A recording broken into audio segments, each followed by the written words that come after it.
Ladies and gentlemen, boys and girls, welcome back to another rousing rendition of the BREADren podcast and a piece that we like to call here Cocktail Convos, where we have unfiltered conversations about life and business with people that we refer to as success vets, success veterans. And we got a update from our unofficial fourth host, Miss Alicia Brandon. This is a 1-year update. It's almost been a year since we had her on for Cocktail Convos last March for Women's History Month. So we're gonna catch up with her, see how things have been going, and let the conversation go as it is. But let's welcome back to the podcast, Miss Alicia Brandon. How you doing today? Hey, AJ. Thank you so much for having me back. How you doing? I'm blessed and highly favored, and I'm glad we back, and I'm glad we doing it like a year later. So I'm excited about the conversation and see where because the last conversation we had was amazing. A lot of revelations and surprises were in it. So I'm definitely ready for this one. But in true BREADren fashion, we always start off with the toast, and it's Women's History Month, as we said. So cheers to you. Cheers to a wonderful conversation being had and gems being dropped again. And as usual, cheers. Cheers. All right. So, like we said, 1 year ago, it's not a full year yet, because I think we released your episode at the end of March. Mm-hmm. So it's you coming up on a year that you left IBM after being with them for like 13 plus years, and you were like, hey, by the way, I'm resigning tomorrow, and hit us with the bombshell. And now you've been at your new company, which we are not going to name, but you've been at your new company now for almost, coming up on a year now. Yep. As a sales enablement leader for the Americas. I want to make sure I say that, because it's not just America, it's for the Americas, all of them, yes. North and South. So yeah, we definitely want to know, just in your own words, how's it been? What all has changed? How you liking it? Yes, so I can't believe that it's been almost a year. I actually celebrate my first year anniversary on April 25th, I believe. And you're exactly right. Last time we met, I was resigning the next day. So it obviously went well, because I'm no longer at IBM. I'm at another IT company that we will not mention on this episode. But it's been challenging. I'll be completely honest.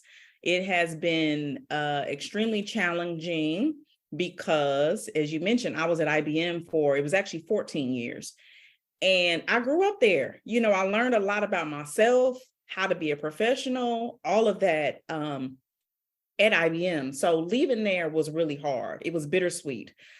It was time, I kind of touched on some of the things that happened at the end of my career there, but I still missed it. It was kind of like, I've never been married before, but like a bad breakup or a divorce. It was the end of the longest relationship I've ever had, right. When I think about it, outside of my family. So I dealt with a lot of guilt. Am I making the right decision? Should I have left? Fear. I don't know these people. They don't know me. What am I supposed to do? How do I make friends? It has been a lot. And then my job is 100% remote. So I've had to be extremely intentional about meeting new people, forging those new relationships, starting up my network from scratch, right? Because I literally knew one person coming over to this new corporation. But overall, it has been good. I have no regrets. Like I said, I miss IBM, but this is a new path that I'm forging. And I'm just embracing it at literally every turn. One of the things that I prayed hard about is to have a leader who sees me as human, and really embraces me holistically. And I got that and some. AJ, he is a girl dad times 5. He has 5 girls. Man. So he gets it. He shows up more human than human. We do a lot of like small talk and get to know you, and then business, right? he entrusts me to be a professional, leans in on my skills and my expertise, and be looking to kind of pull that out of me.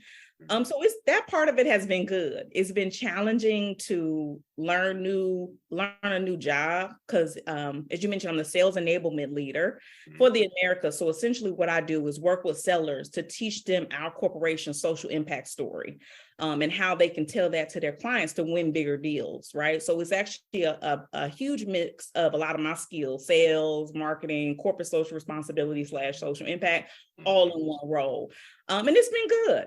But now that we're coming up on a year, I'm at that, hey, what's next? So it's now time for you to start doing what we touched on a lot in the last conversation we had, which was bringing your passion into your profession. Yes. And it sounds like you at that point now where it's like, hey, look, I'm all about these events, and it's time to start doing that. So obviously you've put thought into it. And a lot of what we talked about last time also was the intentionality that you had set forth. As shortened as we had put it, like it seemed like it just, all of the conversations just happened, and all, everything just like you just woke up was like, boom, I'm gonna go do this, I'm gonna talk, say what I want. But we were careful to note that, you were just intentional, but there was a process behind it. And now that you've been where you are now, coming up on a year, and you, like you said, you're hitting that point now where it's like, okay, I know you're going to start bringing that passion into the profession more than you've been able to now. So what do you foresee in the next year or two? Because we also talked about the timeline that we've been, we've given and have been given these companies, and based on what the conversation we had last time, you might only be ready to stay with them for another 6 months. Right. So I think last time I said I was only trying to work corporate for another 5 years total. So now we almost down to 4. I'm still on that path. Now, I didn't necessarily say it would be that one company for 5 years, right? I could move around, 1 or 2 more times. Who knows? We'll see. I am definitely keeping my options open, my eyes open. I am open to new opportunities. This role is cool because, like I said, it leans on a lot of my skills, but it's not anything I'm passionate about at all, right? It's a huge opportunity, especially in the area of sustainability. Me being a Black woman and there not being a lot of Black people in sustainability would be a tremendous opportunity for me, but I don't feel it, AJ. I don't wake up like, yes, let's talk about sustainability. This is something that I want to learn. No, It's still, my passion is still around the area of what I did with PTech at IBM. If I could bring a similar program to my new company, that would be great, or even find new avenues to bridge my company now with IBM and still be able to work with PTech. But my passion is still real hands-on social impact work, helping the community. Yeah, we got great technology, but how are we helping Black and Brown people with that technology? How are we getting more Black and Brown people into STEM careers? So because that's not my everyday job, again, intentionally seeking out ways that I can do that. So now I'm the co-lead of our Black ERG for Atlanta. So with that, I have a lot of different opportunities to really work in the community in Atlanta and doing the things that I love. It's not my day job, but I'm still able to do that. And it gives me an opportunity to see real people. Because as I mentioned, working remote is hard. I did a little bit at IBM, right? Especially during the pandemic, we were 100% remote. Prior to that, it was hybrid. I went in 2 or 3 days a week, but that's still seeing people, having those real water cooler conversations, socializing and stuff like that. So I have to be really intentional about getting that, getting fed in that way. So they be like, dang, we doing another volunteer event, or are we doing, another social event? Yes, because people need this, it's so energizing, and people be so excited when they come out to our different events because they at home all day by themselves with their family, with their dog or something, then they want a little break or opportunity to really get to know your coworkers. Anytime the company gonna give you the opportunity to consider work and not have to do your actual job, I'm for it. I'm for it. Like, we finna go to this. We finna go to this slash party, but it's considered like work. I'm dead. Sign me up. Yeah. Sign me up. You be going to basketball games and stuff like that. Right. Is that something with your job or outside, passion projects? Oh no, for my company, there's one thing in terms that, well, so like I'm support, so I'm back of house. Okay. So we don't get included on nothing unless we do it ourselves, and that's just me and my coworker. I'm like, look, I'm ordering us lunch today, and it's gonna be on the company. I might need to bleep that out. I don't even know if they know it. But every year we have our our kickoff party for all of the sales reps. Okay. And we do it at a casino every year. It's amazing. Nice. But that next day, we always do it on a Sunday night, and our stores are open 7 days a week. So we always do it that Sunday night. The store, we have delayed openings the next day. But like for me, I basically take that whole Monday, and it's like I'm half working, but I'm not, because I'm still in the hotel that they paid for me. Thank you. But I'm like partially working, because there's reps who don't come, so they're the ones who are going to open the stores and stuff. It's a whole thing, but long as the company doing that and I'm still considered at work, like y'all know where I'm at. Like y'all know I'm still at the casino. So working. Okay. Right. Look, y'all know I'm here working. Matter of fact, we all just left breakfast together. So y'all know I'm not in the office today. Don't really bother me today, but I'm at work though. Love it.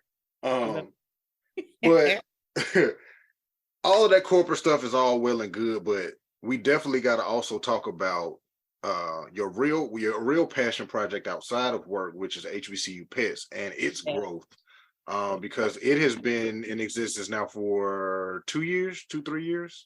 So I officially launched Juneteenth of last year, so not even a year. I'm coming up on a year. Yep. All right. So let's talk about HBCU Pets, because I've watched it grow. We've had conversations offline and stuff on just getting that up and running and where it is now, and the intentionality that you have with that. Like, you started with certain colorways and products, and gradually increasing and stuff like that. So let's talk about that. How is that, and how fulfilling is having your own thing going on successfully too, by the way? Thank you. It's hard. I'm not gonna lie. This entrepreneur stuff, even though I'm not full-time yet, it's hard work. But I see why people do it full-time, because you literally need to dedicate a lot of hours, a lot of effort, a lot of energy. And me starting a new corporate role, I have had to kind of scale back a little bit, right? Because I still need to learn my day job so that it can fund my dream, right? So I've been 100% funding it out of my own pocket. 2023, hopefully it'll look a lot differently, because I'm exploring like some grants. I was so against small business loans, but I'm starting to understand why that's needed, because capital is so important. And then it's I could go on a whole nother tangent about Black business owners and the access that we do not have, right? It's very interesting you say that, because I don't mean to cut you off, because I literally, in the investment group that we got, I was talking about basically Black people becoming our own private equity and venture capitalists, and really trying to focus on doing it in a small way. Because when we think about it, it's always, these large groups who are, billionaires and millionaires who are pumping hundreds of thousands and millions into these companies, tech companies and things of that nature. But I was like, wouldn't it be interesting if a small group of people got between $5,000 and $10,000 rounded up, and, found one or two small businesses that could use an infusion of $5,000 to $10,000. And oftentimes something that, in that amount could drastically change a lot, if not majority, of actual small businesses. And when I say it, I'm really talking about situations like you, where you're a sole proprietor. Like, you don't have any employees. Every now and again, we might have a friend to come through and help us pack some stuff or something like that. Right. But we're not hiring anybody. we're often doing majority of the work, including the marketing, the accounting, the logistics, the web does everything. And, you know, a quick infusion of $5,000 to $10,000 for somebody, you know, similar to yourself could mean, you know, being able to hire somebody for a month or two temporary, like getting some temporary contract workers in to do specific things and, you know, drastically change situations. So it's very interesting that you brought that up. And that whole conversation of being a business owner and not having real access to capital, because let's be honest, there's a lot on social media of like, you know, just go get your Uline account, go get you a Staples account, sign up for your EIN, then go buy a Mercedes and write it off. And it's like, doesn't really work like that. No, it doesn't. And there are a lot of people who think it do, and they going out there getting caught up, and it's like, yo, it's worse than the PPP loan. Right. But yeah, I just wanted to point that out because we could definitely have that conversation of because a lot of people it looks glamorous because a lot of people may be on the outside looking in like, look at Alicia, she got her own company for pet apparel, is doing good, and they don't see on the backside like you like, look, I'm really funding this out my pocket. And for me, I'm like, the money that I'm putting into my businesses, I can go back to Africa a couple of more times. Wow. But I'm funding this. You know, I could completely give up on this dream and just fund my dream of traveling the world. Yep. But I believe in this so much more. So let's talk about that. Let's talk about it. Yeah, absolutely. I mean, people listening, you're like $5,000 or $10,000. That's a lot of money, especially when you're funding it out of your own pocket. Like $5,000 or $10,000. Just let's start low. $5,000. Mm-hmm. That would really help out with, you know, marketing. And I was a marketing major, right? But when you got consistency is the key. Consistently, you know, make sure you're posting every day. On your professional page, you might want to do some personal stuff, right? Because it might be an outlet. It is for me. That's a lot of work. Content creation, because that's what's on the back end of it. Like, okay, so what's next? Like, what do I want to highlight now? Because it's HBCU pets. I could focus on HBCUs. I could focus on pets. You know, pet owners it's a lot of different ways in which I can go, which is good. However, who's posting this stuff? Me. You know, I got to think about it. I got to figure out, you know, the best time to post. When can I post? Because, you know, I got a full-time job too. So it is whoever watching thinking this stuff is easy. It is not easy, you know, and it's scary because they say the small businesses fail within the first 3 years. Mm-hmm. What? You know what I mean? I'm just now in year one, tinkering around, and I'll be honest, like I'm in my own way too a lot because I know that if Target caught wind of HBCU pets and say, hey, this is dope. We're trying to feature you next Black History Month, you know, because they've been plucking Black creatives and I absolutely love it. Target, if you hear this, call me. Call me today and say, hey, we want to feature you 2024 Black History Month. We want 15,000 units. I would be like, what? Right? Like, what that means, get somebody else to do it. Absolutely. Get somebody else to do it. But then that means unless they're going to front me some money, I got to fund that. I got to fund the 15,000 units to come from a printing company, or I literally make my stuff, you know, I got my shirt on in my basement. Mm-hmm. Right? Like it's literally starting from the bottom. And I know it'll be a tremendous story to tell one day, but you know, it's like, okay, if I overmarket it and Target see it, am I ready, you know, to be plucked for 15,000 units? The answer is no, but I figured it out.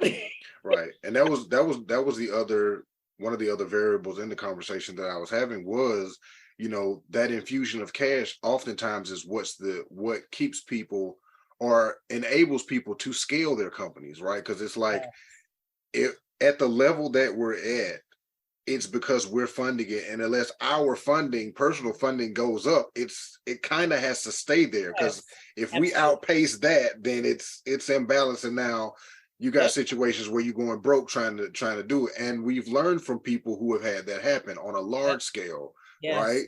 Yes. So, being able to, like you said, where it's like, okay, if somebody's coming to you with a very large order, it's like, I need this many, and it's like, okay, where the money gonna come from? Now, this small private equity can say, look, we can fund your project for you. And then we ain't trying to hit you across the head where it's like, oh, we gonna charge you just astronomical loan rate, right? Because the feds keep raising the rates. We in a recession, but they don't want to say we in a recession. Everything I just right before we got on Silicon Valley Bank, which is one of the largest venture capital banks, has just been shut down by the feds. Oh, So wow.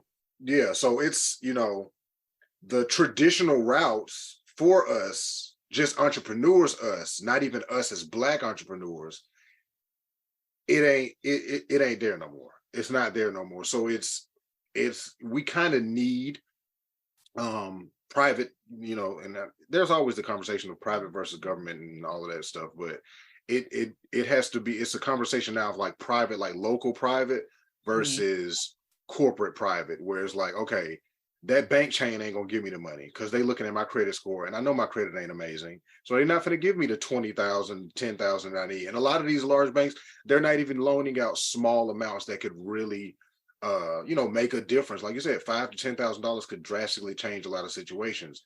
People that bake cakes, they can't afford all that flour and stuff from Sam's and BJ's. Eggs is $10. What? Eggs is out of here. Eggs is out of here. Yes. Restaurant industry, everybody is like, so, and then even like even for me, besides the clothing, the apparel line, my consulting and stuff is like you said, it's when do I have time to post? Because if I'm working on other people's stuff, how am I gonna do mine? Yes. I can't. Yes. I definitely can't afford to bring nobody in because now that's coming out the pocket too. So it's either gonna be volunteers or venture, and venture is the only option at this point because you're gonna run your volunteers ragged. Like, hey, your homegirls ain't gonna come over for not too many more wine and packing nights. Right. The packing party. Right, the packing party. Like, yeah, like I got 100 packages going out. It's like, okay, pizza and wine ain't cutting it no more. So that conversation is definitely one to be had. But on the bright side of things is we deemed you the chief connections officer, and you low key mentioned a little while back of you wanted to see something similar to the program that you had at IBM at your new company, P-Tech. The company's not P-Tech. P-Tech was the program for people that's listening too hard. But part of your intentionality, I predict that you start reaching into your bag of network and just saying, look, because the company that you're at now is very, very similar and related to IBM. You just put that out there. So we've talked about the year that you've had at your company now. Well, close to a year that you've had at your company now.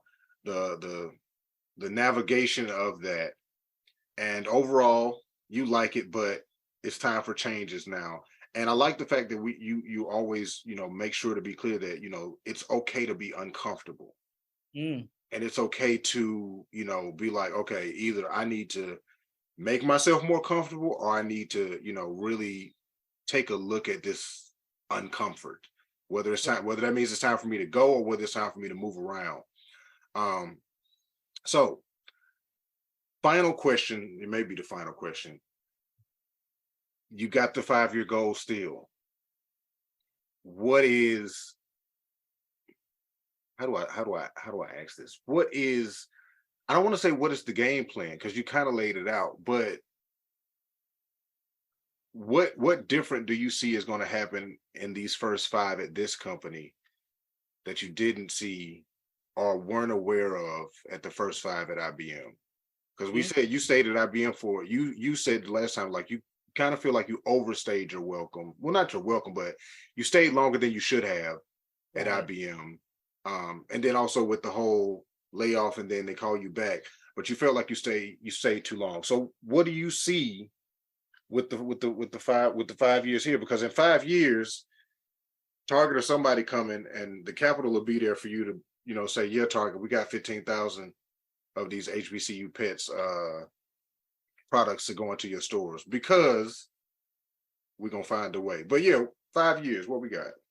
So I really think, I mentioned that I had kind of pulled back as far as like the time that I had to really focus on HBCU pets, because I was starting a brand new job or whatever, just trying to learn my job, learn the people. Now that I'm approaching a year, I've actually become a lot more bold. I know who to talk to now.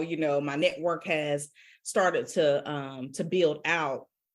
I think this the next half of the year, let's just say that next half of this year, I'm gonna really flip that on its head and start to focus more on HBCU pets, because now I kind of got this figured out, right? I know the ebbs and flows, when I'm busy, when I'm not busy, at my 9 to 5, so I can take those downtime and really focus on my business. As I mentioned, I really want to lean into finding more funding, because the funding is really what's going to take me from ground zero to level 1, 2, right? And I'm ready for that. I feel like this last, what has it been, 8-9 months that HBCU Pets has been known to the world has really been about building awareness. Hey, we're here. This is what we do. Now is, hey, we're here. We have all of these products and all of this marketing. You're starting to see us, right, with funding behind us. So that's really going to be where my focus lies. On the corporate end, though, right, I'm not going to let my foot off the gas, because I still got 4 years left. I really want to figure out what my next step is going to be in my current company. I've started to have some of those tough conversations that, hey, this job is cool, but maybe it's not for me. And starting to make some connections. On our last podcast, I mentioned, well, my theme is always ask the question, right? It starts with a conversation. So I literally had a conversation with our a VP of diversity. And she said, well, what I'm hearing from you is you struggling with connectedness. And I'm like, you're right. I don't feel connected to this company, right? As I mentioned, I started fully remote. I have had to be extremely intentional about building those relationships and figuring out, what this person does, what that person does, how I fit in. And so she was trying to, come up with some things that help me. And I said, one thing that would help me is if I could fulfill some of my passions professionally, like I did in my previous company. And she said, well, what are your passions? So we talked about it. One of the things that I mentioned, I'm passionate about HBCUs. I'm passionate about bringing minorities into STEM. And then next thing you know, like a week later, I get an invitation to represent my new company at NSB. And I'm like, what? I'm not even on the talent acquisition team, right? Yeah, but NSB is your realm too. Yeah, an incredible opportunity, because it's, National Society of Black Engineers. It's nothing but Black people, right? And then I'll be representing my company saying, hey, look at me. I'm here by natural hair. Y'all come and work for us, kind of thing. So those little steps from those big asks, right, are really starting to align. And so maybe, because as I mentioned, I still want to get into DE&I and or talent acquisition, right? And be focused on Black and brown people and bringing them into STEM. So I'm still working that avenue and still working the entrepreneurship as well. Hey, Destrian. What's happening, Destrian? He in the airport, so he okay. he just stopping through to catch in before we hop on this flight to further the mission that we got going on. Nice. Personally, professionally, corporately. You got something you want to say, Destrian? Or you just intently listening? No, it's too hype in the airport right now. Oh, I got you. But yeah. So the other question is, when are we gonna start hearing you more regularly, just as a regular host on BREADren? Because that was the conversation we were having. I know, and then we never had the conversation again. I don't know. I apologize if I dropped the ball. I had a lot. No, I think it's the producer, and he just got a lot going on, so you got to excuse him. And by that, I'm talking about myself. Yep. Look, all you got to do is just be like, AJ, when we record again. Gotcha. Because, you know, Destrian is always traveling. Doc is always traveling. I'm the only one that sits still. So it might just be me and you going forward. And You we don't just really catch, sit still. we You were catch just them in the in airport. Africa. Okay. Look, that is a once a year deal. When I pinch my pennies for a year to take my family one time a year somewhere. Every time. That's it. We was drinking, we was drinking water and eating bread while we was over there. Yeah, right. We smuggled Biscoffs off the plane to survive while we was over there. So yeah, all right. So we got that on tape. You'll start hearing Miss Brandon more on the podcast. And other side note, I definitely want to say I appreciate you kind of low-key dropping that. You know, you wear your natural hair in this very, very corporate setting, and that in itself, you know, deserves all the praises, because it is, like we said, Women's History Month, and you are Black women's history. So we appreciate you as always, and this won't be the last time you're on, because obviously now we got you locked in. So, other thing, I've publicly said it, but I want to publicly say it here on the podcast. Definitely want to say thank you for HBCU Pets being an official sponsor of our homecoming events that we do that raises money for scholarships for students and other campus causes, and also being one of the charter members of the Tuskegee Alumni Business Owners Organization, as well as Mr. Destrian Wells. D. Wells Consulting is an official charter member too as well. So thank both of y'all publicly. Absolutely. And all of our other charter members look for great things to come from us, because she don't know it yet, but now she know it. Miss Brandon is going to be part of that whole, you know, activations and all of that. She's just going to do what she do, you know, on that side. But is there anything else that you want to leave the people with before we get out of here on this cocktail convo? As you mentioned, it's still Women's History Month. I just want to encourage all of my women, especially Black women, to continue to show up authentically. Find your comfort in doing so, because I know that it's not easy. You know, it wasn't until like maybe year 11 that I felt comfortable enough to show up as Alicia Brandon. Not the Alicia Brandon that corporate wanted me to be, right? To fit in this box, but to show up as me, right? Because my talent and my skill should tell the story, not the way in which I look. So, boom. You get it, ladies. Well, this is gonna be our second cocktail convo in honor of Women's History Month. We got plenty more people coming lined up. Yes. And you know, hopefully I can get Miss Brandon to come on. That way I can, you know, I got ideas in my head right now, so I just got to make sure I write them down. But if y'all did not know, we are still operating in the season of power. That season has not ended yet. Power is the ability to define phenomena and make it act in the desired manner. And remember, phenomena ain't regular shit. I dropped it at the end of the episode, so I might not have to label this as explicit, because it's just the truth. But the truth is explicit sometimes, and sometimes we need to hear it. So keep operating in your power. We love you. There's absolutely nothing you can do about it. And we hope that something came from this conversation that inspires you to keep going or get started. We love you. That's going to do it for us. Peace.